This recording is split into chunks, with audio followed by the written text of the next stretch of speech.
subjek mata kuliah Pancasila sebagai sistem etika. Sebelum itu saya akan memperkenalkan rekan-rekan saya. Yang pertama yaitu Basri, yang kedua Putri, dan saya sendiri Siti Rahma, dan Intan Romalia Sari, dan terakhir Siti Hazizah, dan Hamka Perdana Putra. Selamat menyaksikan.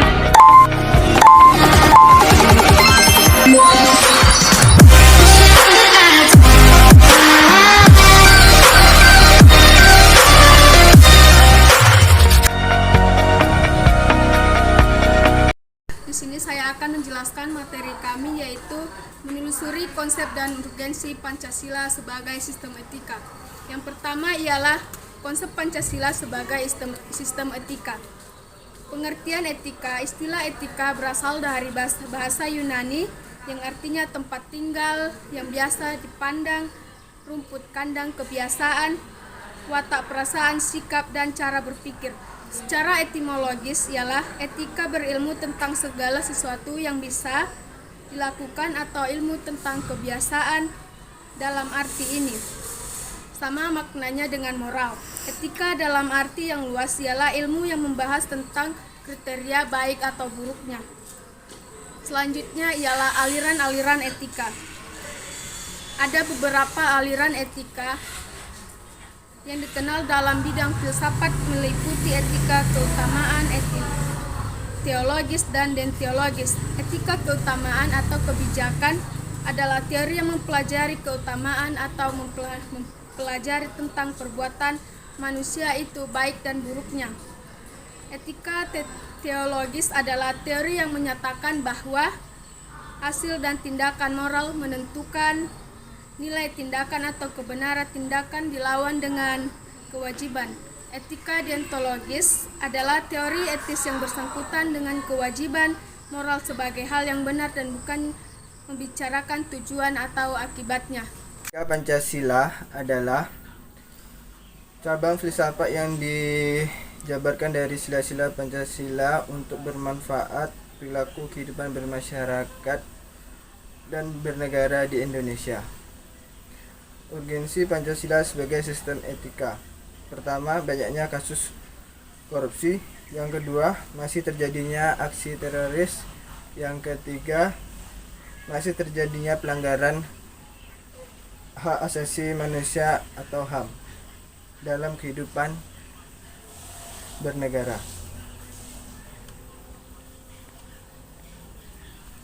Menanya alasan diperlukannya Pancasila sebagai sistem etika. Yang pertama, dekadensi moral yang melanda kehidupan masyarakat, terutama generasi muda, sehingga membahayakan kelangsungan hidup bernegara.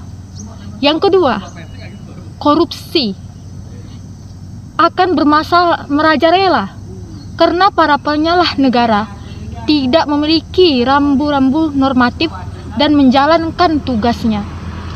Yang ketiga, kurangnya rasa perlu kontribusi dalam pembangunan melalui pembayaran pajak.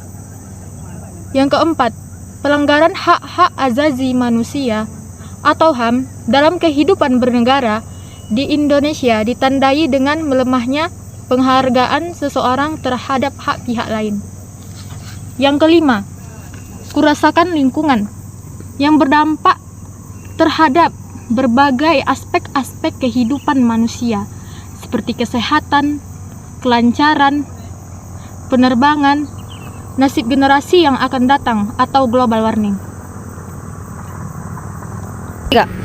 Keempat, kesenjangan antara kelompok masyarakat kaya dan miskin masih menandai kehidupan masyarakat Indonesia.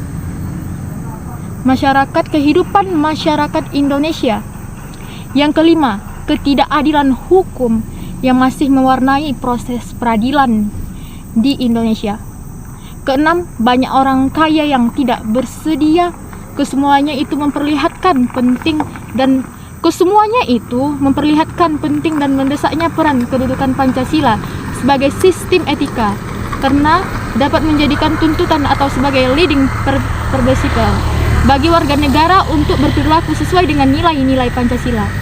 Etika Pancasila diperlukan dalam kehidupan masyarakat berbangsa bernegara, sebab berisikan tuntutan nilai-nilai moral hidup. C. Menggali sumber historis, sosiologis, politik tentang Pancasila sebagai sumber etika. 1. Sumber historis. Pada zaman Orde Lama, Pancasila sebagai sistem etika masih berbentuk sebagai filosofi Godrong and Wetstreachung. Artinya nilai-nilai Pancasila belum ditegaskan ke dalam sistem etika, tetapi nilai-nilai moral telah terdapat pandangan hidup masyarakat. 2. Sumber sosiologis. Sumber sosiologis Pancasila sebagai sistem etika ditentukan dalam kehidupan bermasyarakat, berbagai etika di Indonesia. 3. Sumber politis. Sumber politis Pancasila sebagai sistem etika, berbagai peraturan perundang-undangan di Indonesia. Etika politik memiliki 3 teknis, yaitu sarana dan aksi politik itu sendiri. Argumen tentang tanggapan Pancasila sebagai sistem etika, yaitu yang pertama, tantangan terhadap sistem etika pada zaman Orde Lama berupa sikap otoriter dalam pemerintahan sebagaimana yang tercermin dalam penyelenggaraan negara yang menerapkan sistem demokrasi terpimpin. Dan yang kedua yaitu pada zaman Orde Baru terkait dengan masalah NKK, nepotisme, kolusi dan korupsi yang merugikan penyelenggaraan negara. Dan yang ketiga yaitu tantangan terhadap sistem etika Pancasila pada era reformasi berupa euforia kebebasan berpolitik sehingga mengabaikan norma-norma dan moral. Dan yang E, mendeskripsikan esensi dan urgensi Pancasila sebagai sistem etika. Esensi Pancasila sebagai sistem etika: pertama, hakikat sila ketuhanan terletak pada keyakinan bangsa Indonesia bahwa Tuhan sebagai penjamin prinsip-prinsip moral. Dan yang kedua, hakikat sila kemanusiaan terletak pada actus humanus, yaitu tindakan manusia yang mengandung implikasi dan konsekuensi moral yang dibedakan sebagai actus homini, yaitu tindakan manusia yang biasa. Esensi Pancasila sebagai sistem etika. Pertama, sila ketuhanan. Hakikat sila ketuhanan terletak pada keyakinan bangsa Indonesia bahwa Tuhan sebagai penjamin prinsip-prinsip moral. Kedua, sila kemanusiaan. Hakikat sila kemanusiaan terletak pada keyakinan bangsa Indonesia bahwa sikap-sikap berimplikasi moral kepada manusia biasa.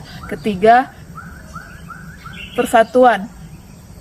Kesediaan bangsa Indonesia untuk mementingkan kepentingan negara dibandingkan kepentingan pribadi. 4. Kerakyatan.